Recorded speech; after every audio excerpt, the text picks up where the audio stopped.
Hello viewers, অসিতদার free coaching চ্যানেলে তোমাদের সকলকে স্বাগত জানাই। আজকের ভিডিওটিতে তোমরা যারা কলকাতা বিশ্ববিদ্যালয় সহ রাজ্যের বিভিন্ন বিশ্ববিদ্যালয় ইতিহাস অনার্সে ফোর্থ সেমিস্টারে পড়ছো, তোমাদের যে CC8 পেপারটি রয়েছে প্রাক আধুনিক যুগের ইউরোপ, এই পেপারটির একটি গুরুত্বপূর্ণ প্রশ্ন সামরিক বিপ্লব। হ্যাঁ, সামরিক বিপ্লব। যেমন এই পেপারে তোমাদের আরো অনেক বিপ্লব পড়তে হয়, যেমন বিজ্ঞান বিপ্লব পড়তে হবে, যেমন মুদ্রণ বিপ্লব পড়তে হবে, যেমন মূল্য বিপ্লব পড়তে হবে, সেরকম তোমাদের সামরিক বিপ্লবও কিন্তু পড়তে হবে। সামরিক বিপ্লব বলতে সামরিক ক্ষেত্রে অনেক পরিবর্তন আছে পঞ্চদশ এবং ষোড়শ শতকে। সেই বিষয়টা নিয়ে আজকের এই ভিডিও ক্লাসে বিস্তারিত আলোচনা করব এবং আলোচনা শেষে এর উত্তরটি তোমাদেরকে আমি প্রোভাইড করব। এই পেপারের যে গুরুত্বপূর্ণ যে প্রশ্নগুলো রয়েছে তা ইতিমধ্যে আমি একের পর এক ভিডিও লেকচার ক্লাসের ভিতর দিয়ে তোমাদের সামনে উপস্থাপনা করছি। এছাড়া এই পেপারের সাজেশন এবং অন্যান্য আরও বাকি যে তিনটি পেপার রয়েছে 9, 10 এবং SSC B2, এই পেপারগুলির সাজেশন আমি ইতিপূর্বে আমার চ্যানেলে আপলোড করেছি এবং প্রতিটি পেপারের যে সাজেশন ওয়াইজ যে কোশ্চেন অ্যান্সার সেগুলো নিয়েও কিন্তু আমি একের পর এক ভিডিও লেকচার ক্লাসের ভিতর দিয়ে তোমাদের সামনে উপস্থাপনা করছি। তোমরা যারা আমার নিয়মিত আমার চ্যানেল ফলো করো তোমরা জানো বিষয়টি। তাই তোমরা যারা এখনো সাবস্ক্রাইব করোনি আমার চ্যানেল, তারা তোমরা ইতিমধ্যে তোমরা আমার চ্যানেলকে সাবস্ক্রাইব করে নাও এবং বন্ধুদের কাছে শেয়ার করো। তোমাদের মতামত অবশ্যই কমেন্ট সেকশনে কমেন্ট করে জানাও। যদি তোমার সাজেশনের কোনো প্রশ্ন তোমাদের ইমিডিয়েট দরকার হয় বা সেই প্রশ্নটি আগে তোমরা পড়তে চাও, তাহলে নিচে কমেন্ট সেকশনে কমেন্ট করে জানাবে। আমি সেই প্রশ্নের উপর ভিডিও লেকচার ক্লাস সবার আগে দেওয়ার চেষ্টা করব। আজকে যে প্রশ্নটি সামরিক বিপ্লব, এটিও কিন্তু তোমাদের পছন্দের একটি প্রশ্ন। তোমরাই আমাকে রিকোয়েস্ট করেছিলে, সেই অনুযায়ী আমি আজকে এই প্রশ্নটি তোমাদের সামনে নিয়ে এসেছি। শুরু করা যাক। দেখো, আমাদের আজকের মূল বিষয় হচ্ছে সামরিক বিপ্লব। 10 নম্বরের জন্য important, BA history honours CC8 এর জন্য এবং ফোর্থ সেমিস্টারের জন্য সামরিক বিপ্লব 10 নম্বরের জন্য। এখন সামরিক বিপ্লব নিয়ে বলতে গেলে এটাই বলতে হয় যে দেখো, পঞ্চদশ এবং ষোড়শ শতক মানে প্রায় 200 বছরের কথা বলছি। তা পঞ্চদশ এবং ষোড়শ শতক ছিল ইউরোপে সামরিক বিপ্লবের যুগ। এই যুগে সামরিক বিপ্লবের ক্ষেত্রে মানে সামরিক ক্ষেত্রে অনেক কিছু পরিবর্তন আসে। বিশেষ করে যুদ্ধবিদ্যায় পরিবর্তন আসে, যুদ্ধের যে নেতৃত্ব দেওয়া, সেনাপতি যে নেতৃত্ব দেন সেই নেতৃত্বে পরিবর্তন আসে, যুদ্ধাস্ত্র নির্মাণে পরিবর্তন আসে এবং আরো অনেক কিছু যুদ্ধকে কেন্দ্র করে যা কিছু সব কিছুতেই কিন্তু কম বেশি পরিবর্তন আসতে থাকে এই শতকে। আসলে এই ইউরোপের দেশটি, অনেকগুলো দেশ, ইউরোপের বেশিরভাগ দেশগুলি কিন্তু সমুদ্র তীরবর্তী অঞ্চলে অবস্থিত। যেমন ইংল্যান্ড আছে, হল্যান্ড আছে, ডেনমার্ক, সুইডেন, স্পেন আছে, ইতালি আছে। এই সব দেশগুলো তারা কিন্তু তাদের এই প্রতিরক্ষার জন্য তারা নৌবাহিনী তৈরি করেছিল এবং তারা এই নৌবহরের উপর তারা অনেকটাই নির্ভর করত, যেহেতু সমুদ্র তীরবর্তী দেশ হওয়ার কারণে। তাই এই সব দেশগুলো প্রথম থেকেই এরা নৌবিদ্যায় খুব পারদর্শী হয়ে উঠেছিল। হ্যাঁ, এক কথায় বলতে গেলে এই যে কোনো দেশের যে ভৌগোলিক অবস্থান তার উপরেই কিন্তু নির্ভর করে তার সামরিক ব্যবস্থা বা তার প্রতিরক্ষা ব্যবস্থাটি কেমন হবে। যেমন ফ্রান্স, জার্মানি এগুলো ইউরোপের মাঝখানে অবস্থিত হওয়ায় এরা কিন্তু স্থল বাহিনীর উপরে বেশি নির্ভর করতো। স্থল বাহিনী আবার দু রকম ভাগ ছিল, একটা পদাতিক আর একটা অশ্বারোহী। হ্যাঁ, তা যাই হোক, ষোড়শ শতকে আমরা দেখেছি যে ইউরোপে বড় বড় যুদ্ধ কিন্তু পরিচালিত হয়েছে, যেমন স্পেনের সাথে ফ্রান্সের, যেমন স্পেনের সাথে নেদারল্যান্ডের, বা আমরা দেখেছি যে ইতালির যেসব দেশগুলো ছিল মানে ক্ষুদ্র ক্ষুদ্র রাজ্যগুলো ছিল, সেই রাজ্যগুলোর ভিতরেও কিন্তু দীর্ঘদিন ধরে লড়াই হতো। লড়াই শুধু রাজাদের মধ্যেই হতো না, সামন্ত প্রভুরাও একে অপরের সাথে কিন্তু সবসময় তারা ফাইটে লিপ্ত থাকতো। তো এই পর্যন্ত একটা বিষয়। এই যে আলোচনাটুকু বললাম এটা দিয়ে আমাদের ভূমিকা লিখতে হবে। এরপরে যে বিষয়গুলো আলোচনা করতে হবে এক এক করে দেখে নাও। মানে সামরিক ক্ষেত্রে বিপ্লব মানে কোন ক্ষেত্রে বিপ্লব? প্রথমে দুর্গ নির্মাণের ক্ষেত্রে পরিবর্তন আসছে, বারুদের আবিষ্কার হচ্ছে, সেক্ষেত্রে পরিবর্তন আসছে, কামান তৈরি হচ্ছে, কামানের ক্ষেত্রে পরিবর্তন, সেনাদল তৈরি হচ্ছে নতুন করে, তারপর রণকৌশলে পরিবর্তন আসছে, নৌবহর তৈরি হচ্ছে খুব ভালো উন্নত মানের, এবং সামরিক বিশেষজ্ঞদের আবির্ভাব ঘটছে। এই ক্ষেত্রগুলিতে এখানে 6 এবং এই একটা দিয়ে 7, মোট এই 7টি ক্ষেত্রে কিন্তু পরিবর্তন আসছে এবং এর ভিতর দিয়েই সামরিক বিপ্লব পরিস্ফুটিত হচ্ছে। এখন এগুলো এক এক করে আমাদের পয়েন্ট ধরে ধরে আলোচনা করতে হবে। তো দেখো, 1453 সাল ইউরোপের ইতিহাসে একটা টার্নিং পয়েন্ট আমরা জানি। এটা তোমাদের টিকাতেও ইম্পর্টেন্ট একটি প্রশ্ন। আমি এই টিকাটা এখনো তোমাদের ক্লাসে নেইনি, এটা আমি খুব দ্রুত এটা নিয়েও আমি একটা ভিডিও লেকচার ক্লাস দেবো। 1453 সাল কনস্টান্টিনোপলের পতন। পশ্চিম রোমান সাম্রাজ্যের রাজধানী ছিল কনস্টান্টিনোপল, সেই রাজধানী দখল করে নিয়েছিল পার্শ্ববর্তী যে তুরস্ক, তুর্কি সুলতান, অটোমান সুলতানরা দখল করে নিয়েছিলেন এই কনস্টান্টিনোপল। মাঝখানে এই বসফরাস প্রণালী পার করে তারা এই কনস্টান্টিনোপল দখল করে নেয় এবং ইউরোপে আবির্ভূত হয় এই মুসলিম শক্তি, তুর্কি শক্তি। ফলে ইউরোপের রাজারা আতঙ্কিত হয়। স্পেন এবং পার্শ্ববর্তী সব দেশগুলো রয়েছে, ফ্রান্স,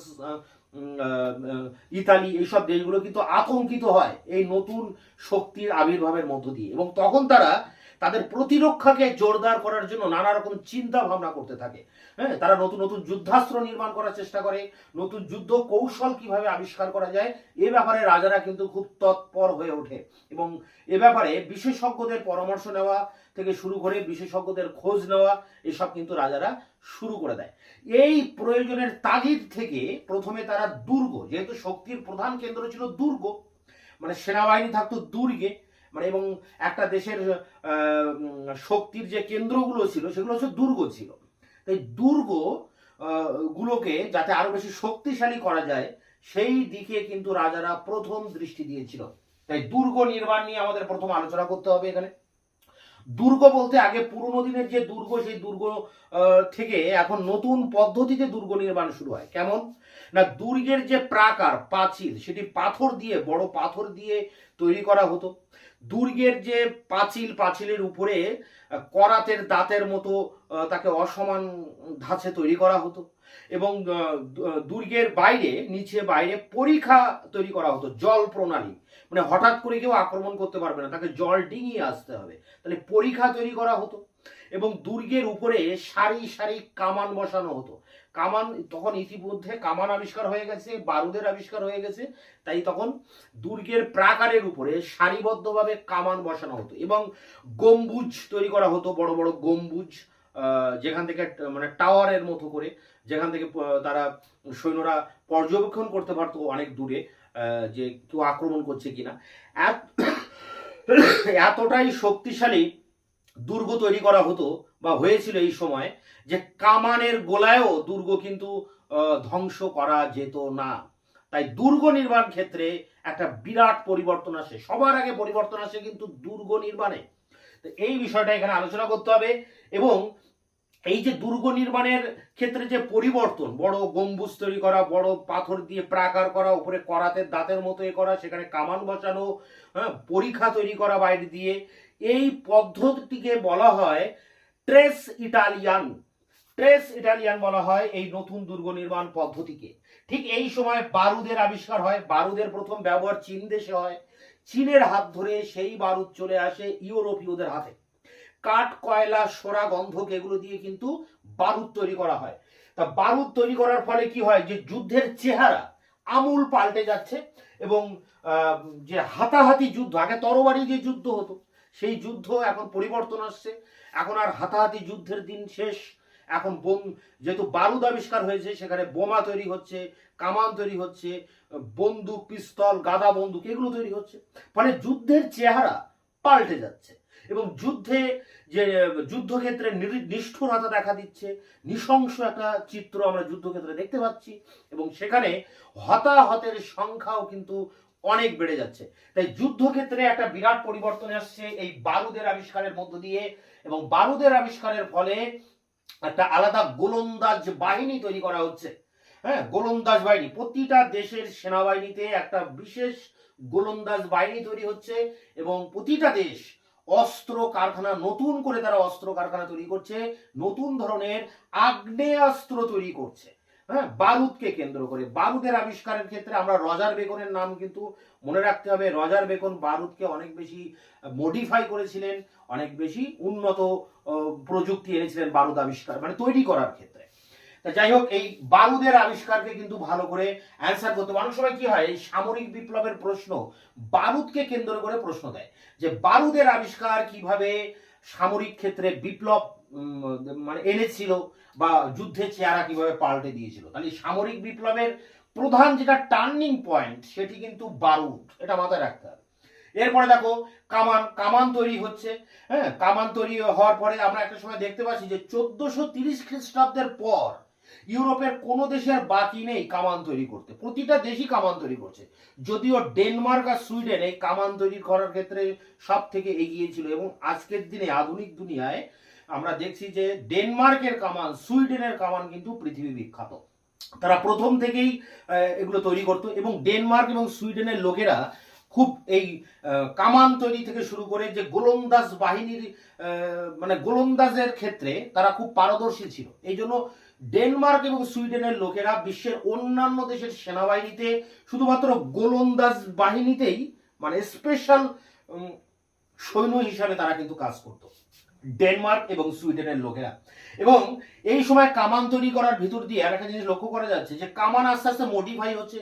যেহেতু বলেছি যে সামরিক বিপ্লব হচ্ছে পঞ্চদশ এবং ষোড়শ শতক, প্রায় 200 বছরের একটা ইতিহাস। 200 বছর ধরে এগুলো কিন্তু মডিফাই হতে হতে একটা চূড়ান্ত জায়গায় এসছে। তার কামান প্রথমে একরকম তৈরি করা হয়েছিল, পরে কিন্তু আস্তে আস্তে সেটা আরো বেশি মডিফাই হচ্ছে। এবং কামান যে কামানের লক্ষ্য স্থির করে সেখানে কামানের গোলা ফেলা বা তার যে গতি, কামানের গোলার যে গতি, এগুলোর ক্ষেত্রে অনেক উন্নত হচ্ছে।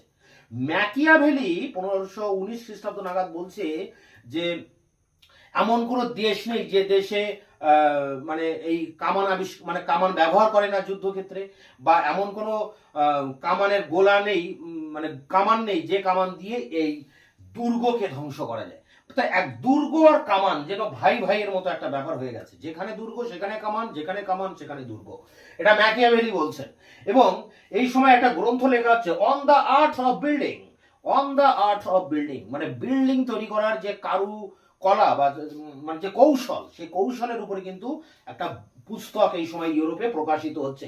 এই বিল্ডিং বলতে দুর্গের কথা বলা হচ্ছে, সামরিক বাহিনীর ঘাঁটি, সেই ঘাঁটিটা কিভাবে নির্মাণ করা হবে তার জন্য একটি বইও কিন্তু এই সময় প্রকাশিত হচ্ছে। এরপর দেখো সেনাদল। হ্যাঁ, সেনাদল, যুদ্ধের মেন অস্ত্র তো সেনা। তো সেই সেনাদল আগে কি হতো, ভাড়াটে সেনারা যুদ্ধ করতো রাজার হয়ে, এবং তাদের কোনো আনুগত্য ছিল না রাজার প্রতি। যুদ্ধে যেই দেখবে যে রাজা হেরে যাচ্ছে তারা পালিয়ে যেত। এবং এই ভাড়াটে সৈন্যের মধ্যে ছিল না কোনো জাতীয়তাবাদ, তাদের হার জিতের ব্যাপার ছিল না, তারা যুদ্ধে অংশগ্রহণ করতো আর টাকা পেত। এই ভাড়াটে ভাগ্যান্বেষী সৈন্যদের দিন শেষ হয়ে যাচ্ছে।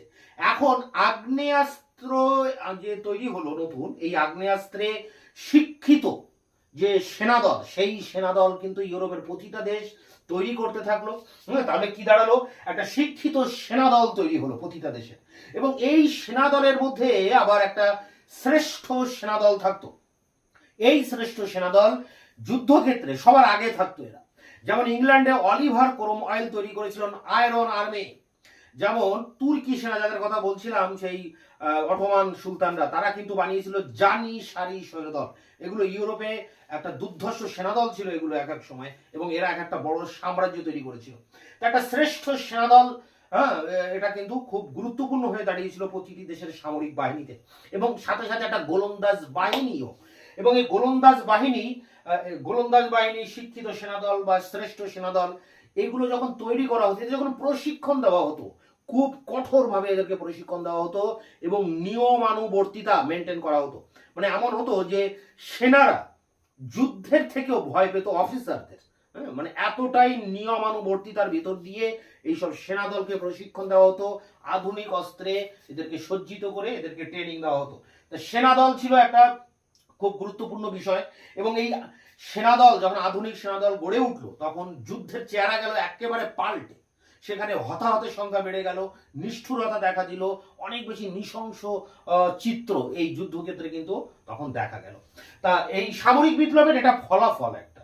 এরপরে দেখো আমাদের একটা পয়েন্ট দেখতে পাচ্ছি যে নৌবহর মানে নৌবাহিনী। আগেই বলেছি যে নৌবাহিনীর প্রয়োজন ইউরোপে ছিল, কারণ ইউরোপের সমুদ্র তীরবর্তী দেশগুলো তারা তাদের প্রতিরক্ষার জন্য নৌবহরের উপর নির্ভর করত।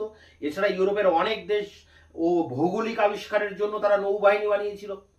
তা পুরনো দিনের যে জাহাজ, সেই জাহাজের পরিবর্তে, মানে মন্থর গতির জাহাজের পরিবর্তে এখন দ্রুত গতির জাহাজ নির্মাণ শুরু হয়। তাহলে জাহাজ নির্মাণ বিদ্যাও একটা পরিবর্তন আসছে।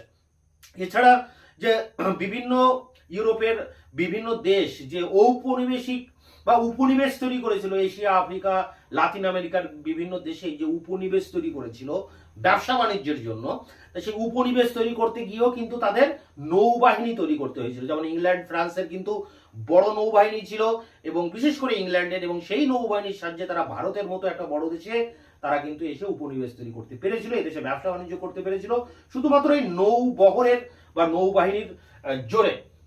তো এই জন্য নৌবাহিনীর একটা গুরুত্ব কিন্তু ইউরোপে ছিল।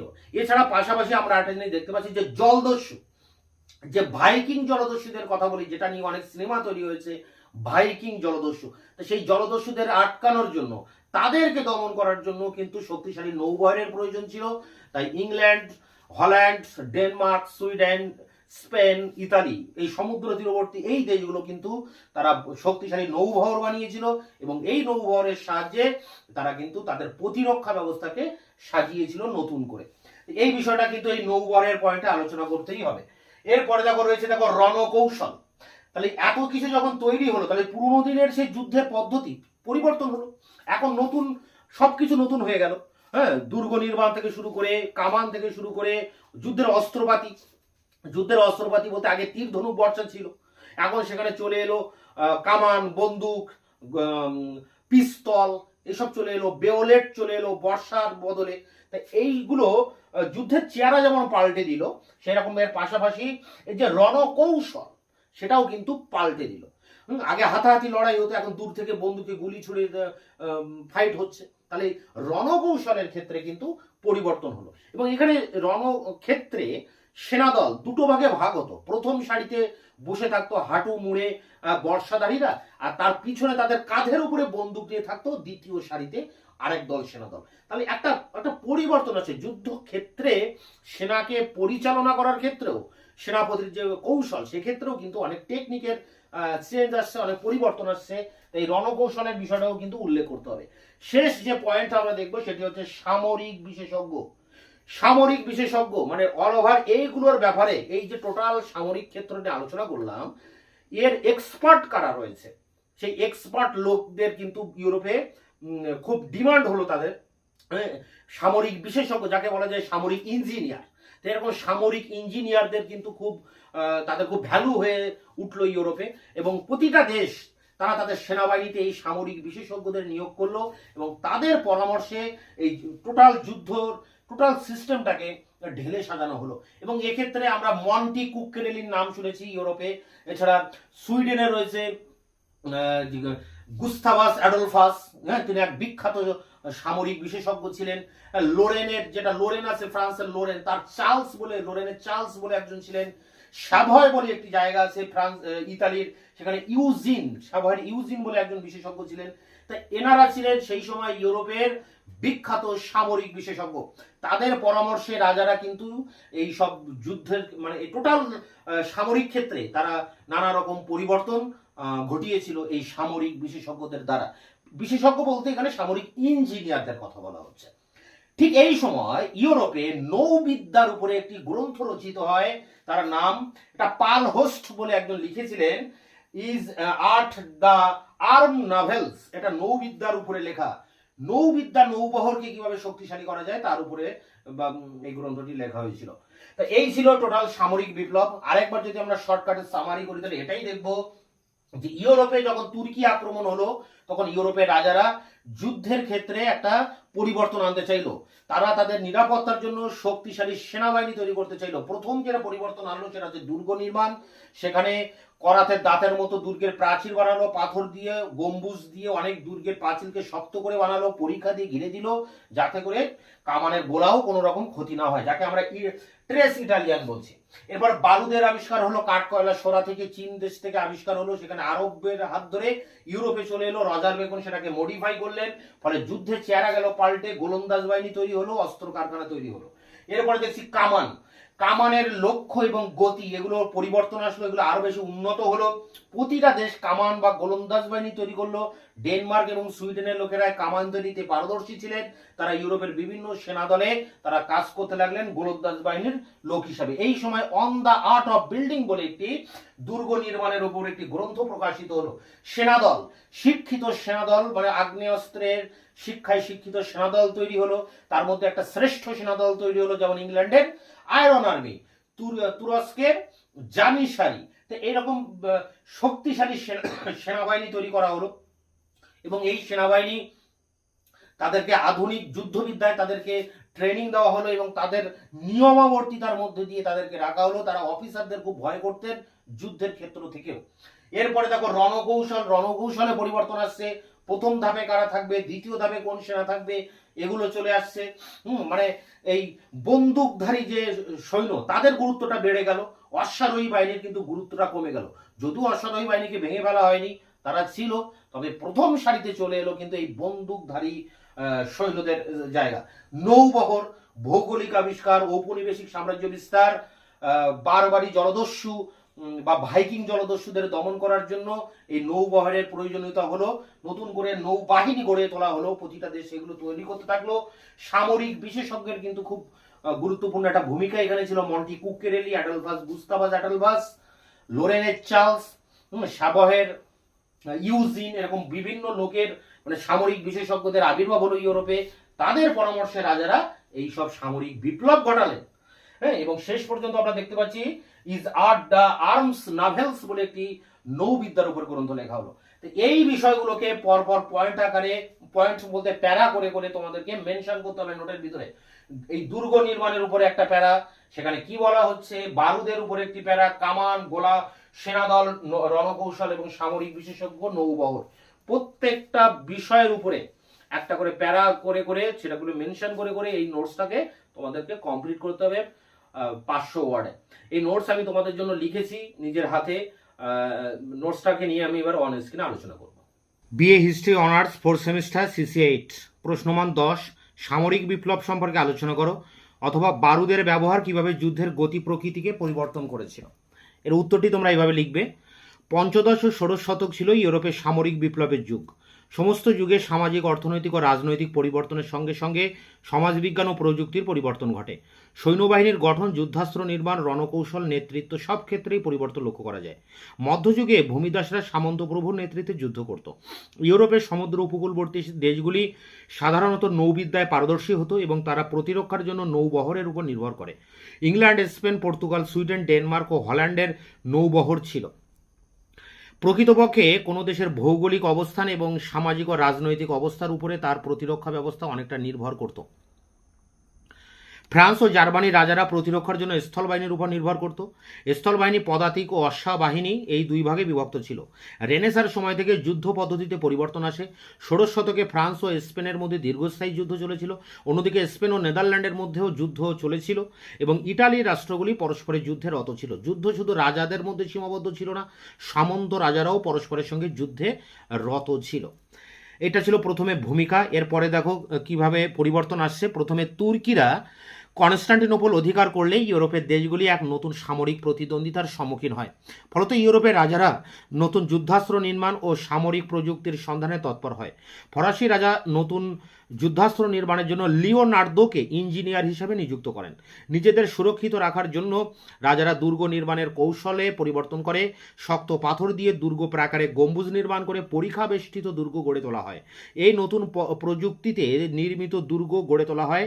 এই নতুন প্রযুক্তিতে নির্মিত দুর্গগুলিকে বলা হতো ট্রেস ইটালিয়ান। কামানের গোলায় এই দুর্গ ধ্বংস করা যেত না এবং দুর্গ প্রাকারের উপর সারি সারি কামান বসানো হয়। রেনেসাসের সময় থেকে নতুন ধরনের যুদ্ধ পদ্ধতি অনুসরণ করা হয়। বারুদের আবিষ্কার সভ্যতার ইতিহাসে আধুনিক যুগকে প্রতিষ্ঠিত করেছিল। পূর্বে চীনারা বারুদের ব্যবহার জানলেও ত্রয়োদশ শতকে ইউরোপে বারুদের ব্যবহার শিখেছিল। বারুদের ব্যবহারের সঙ্গে রজার বেকনের নাম যুক্ত হয়ে আছে। চতুর্দশ শতকে আগ্নেয়াস্ত্র নির্মাণ শুরু হয় এবং পঞ্চদশ শতক থেকে এর ব্যবহার বৃদ্ধি পায়। বন্দুক, পিস্তল, কামান ইত্যাদি তৈরি হলেও যুদ্ধের চেহারা আমূল পাল্টে যায় এবং হাতাহাতি যুদ্ধের দিন শেষ হয়ে যায়। ফলে যুদ্ধে হতাহতের সংখ্যা বৃদ্ধি পায়। সৈন্যবাহিনীকে আগ্নেয়াস্ত্রে দীক্ষিত করে তোলার প্রয়োজন দেখা দেয়। সুইডেন, সুইজারল্যান্ড, জার্মানির লোকেরা কামান ব্যবহারে দক্ষ হয়ে ওঠে এবং বিভিন্ন দেশের সৈন্যবাহিনীতে গোলন্দাজ সৈন্য হিসেবে এরা কাজ করে। পরের প্যারায় দেখো, পঞ্চদশ শতক থেকে সামরিক ক্ষেত্রে যে ব্যাপক পরিবর্তনের সূচনা হয় তার মূলে অবশ্যই বারুদের ব্যবহার। সোরা, কাঠ, কয়লা ও গন্ধক দিয়ে তৈরি হয় বারুদ। অনেক কিছুর মতো চীনেই প্রথম আবিষ্কৃত হয়েছিল হয় এই বারুদ। এই প্রযুক্তি পরে আরবদের হাত ঘুরে ইউরোপে আসে। 1430-এর পর থেকে ইউরোপে প্রায় সব দেশেই কামানের ব্যবহার শুরু করে। কামান ব্যবহার করে 1480-র দশকে ফ্রান্স ব্রিটেনের কাস্তিল গ্রানাডা সহজেই দখল করতে সক্ষম হয়। এ ধরনের সাফল্যের পশ্চাতে কিছু প্রযুক্তিগত কারণ ছিল। কামানের লক্ষ্য স্থির করা ও গতির উপরে আরও ভালো নিয়ন্ত্রণ তৈরি হয়, ফলে অনেক দূরে কার্যকরভাবে গোলা ছোড়াও সম্ভবপর হয়। বারুদ তৈরির প্রযুক্তিও উন্নততর হয়। এ সময় ইউরোপের ধাতুর সরবরাহ ও উৎপাদন বৃদ্ধি পায়। ইতিমধ্যে বারুদ অবরোধ যুদ্ধের চরিত্র পাল্টে দিয়েছিল। ম্যাকিয়াভেলি 1519 খ্রিস্টাব্দে লিখেছেন যে এমন কোনো শক্ত দেওয়াল থাকতে পারে না যা কামান দিয়ে ধ্বংস করা যায় না। এ ধরনের আক্রমণ থেকে রক্ষা পাওয়ার জন্য নতুন দুর্গ বানানোর প্রয়োজন দেখা দেয়। ইতালির স্থপতি ও মানবতাবাদী আলবেরোনি 1640 খ্রিস্টাব্দে on the arts of building নামে পুস্তিকায় লেখেন যে দুর্গের প্রাকার করাতে দাঁতের মতো অনিয়মিত রেখায় তৈরি করা প্রয়োজন। সুতরাং গোলন্দাজ বাহিনী থেকে রক্ষা পেতে নতুন ধরনের দুর্গ নির্মাণের প্রচেষ্টাও শুরু হয় ষোড়শ শতকে। পঞ্চদশ শতকে ভৌগোলিক আবিষ্কার শুরু হলে নৌবহরের প্রয়োজনীয়তা বৃদ্ধি পায়। ষোড়শ শতকে উপনিবেশ বাণিজ্য বৃদ্ধি পেলে অনেক দেশই নৌবহর গঠনে মন দেয়। এই সময় ইউরোপে, ইংল্যান্ড ও অন্যান্য দেশে নতুন জাহাজ নির্মাণ শুরু হয়। ভাইকিং জলদস্যুদের মন্থর গতির জাহাজের দিন শেষ হয়ে যায়। জাহাজের উপর সারি সারি কামান বসিয়ে জলদস্যুদের প্রতিহত করা হয়। গোলন্দাজ বাহিনী তৈরি হলে স্থল যুদ্ধে পদাতিক বাহিনীর গুরুত্ব হ্রাস পায় এবং অশ্বারোহী বাহিনীর গুরুত্ব হ্রাস পায়। তবে অশ্বারোহী বাহিনী সম্পূর্ণ বাতিল করা হয়নি। আগ্নেয়াস্ত্রের আবিষ্কার, নতুন দুর্গ নির্মাণ এবং নতুন রণকৌশল ইউরোপের উদীয়মান রাষ্ট্রসমূহ ফ্রান্স, স্পেন, জার্মানি ও ইটালিকে স্থায়ী শিক্ষিত সেনাদল গঠন করতে উৎসাহিত করেছিল।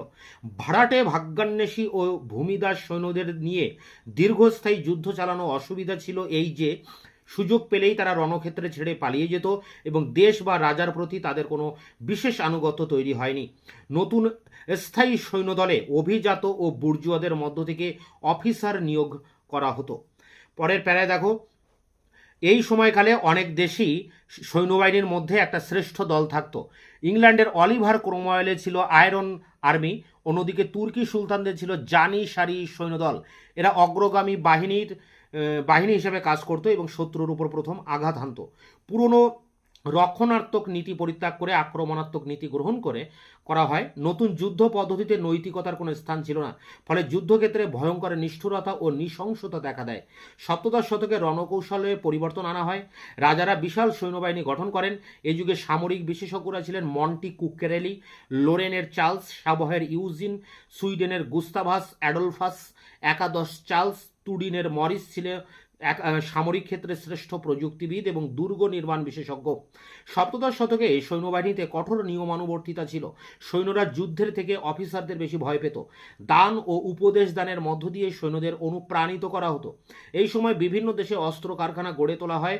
তবে তখনও সুইজারল্যান্ড, স্কটল্যান্ড, আয়ারল্যান্ড, ফিনল্যান্ড এবং সার্বিয়ার লোকেরা ভাগ্যান্বেষী সৈন্য হিসেবে কাজ করত।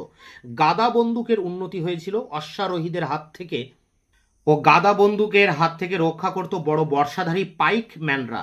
ক্রমশ বর্ষার স্থানে বেওলেটের ব্যবহার শুরু হয়। বন্দুকের ব্যবহার বৃদ্ধি পেলে যুদ্ধক্ষেত্রে 3 সারিতে সৈন্য সমাবেশ করা হতো। প্রথম সারিতে হাঁটু মুড়ে বসত পদাতিক বা দ্বিতীয় সারিতে কাঁধের উপর দিয়ে বন্দুকধারীরা। বিভিন্ন রণক্ষেত্রের অবস্থান অনুযায়ী রণকৌশল পাল্টে যেত। শেষ প্যারা দেখো, সবশেষে বলা যায় সপ্তদশ শতকে দুর্গ ঘিরে প্রতিরক্ষা ব্যবস্থা নবরূপে সজ্জিত করা হয়। মনে করা হতো যে দুর্গই ছিল সৈন্যবাহিনীর নিরাপদ আশ্রয়। ফ্রান্স তার সীমান্ত ধরে 33টি দুর্গ নির্মাণ করে। প্যাগান, স্পিনোলা ও ইরান সামরিক ক্ষেত্রে প্রযুক্তি ও ইঞ্জিনিয়ার বিদ্যাকে সার্থকভাবে ব্যবহার করতে শুরু করে। এই যুগ থেকে নৌবাহিনীর গুরুত্ব ক্রমশ বৃদ্ধি পায়। শক্তিশালী জাহাজ ও কামান এবং দক্ষ নৌ সৈনিক আদর্শ নৌবহরের প্রাণস্বরূপ বলে প্রতিফলিত হয়। ইংল্যান্ড, হল্যান্ড ও ফ্রান্স তাদের নৌবহরের শক্তি বৃদ্ধি করে। পাল হোস্ট 1697 খ্রিস্টাব্দে লা আর্ট দ্য আর্মস নাভালার নামক একটি নৌবিদ্যা সংক্রান্ত একটি গ্রন্থ রচনা করেন। তো এই ছিল তোমাদের সামরিক বিপ্লবের উপরে 500 ওয়ার্ডের 10 নম্বরের নোটসটি। এটি তোমাদের এবার ভেরি ভেরি ইম্পর্টেন্ট একটি প্রশ্ন এবং নোটটিও খুব যথেষ্ট তথ্যবহুল। তোমরা নোটস থেকে কালেক্ট করে পরীক্ষার জন্য এখন থেকে পড়া শুরু করে দাও। তোমাদের বাকি যেসব প্রশ্ন ইম্পর্টেন্ট রয়েছে সেগুলো আমি একের পর এক ভিডিও লেকচার ক্লাসের ভিতর দিয়ে তার উত্তরটি তোমাদের সামনে নিয়ে আসবো। এরপর তোমাদের যে সামনে যে প্রশ্নটি নিয়ে আসবো এই CC 8 পেপারে, সেটাও বলে দিই, সেটি হবে বিজ্ঞান বিপ্লব, এবং তারপরে নিয়ে আসবো বৈজ্ঞানিক সংস্থা একাডেমি। এই 3টি প্রশ্ন এবং সামরিক বিপ্লব ধরলে এই 3টি প্রশ্ন সাজেশনের 1, 2, 3 আছে। এগুলো আমি পরপর নিয়ে আসবো। তোমরা যারা আমার চ্যানেলকে সাবস্ক্রাইব করোনি তারা অবশ্যই সাবস্ক্রাইব করবে, বন্ধুদের কাছে শেয়ার করবে, নিজেদের মতামত কমেন্ট সেকশনে কমেন্ট করে জানাবে।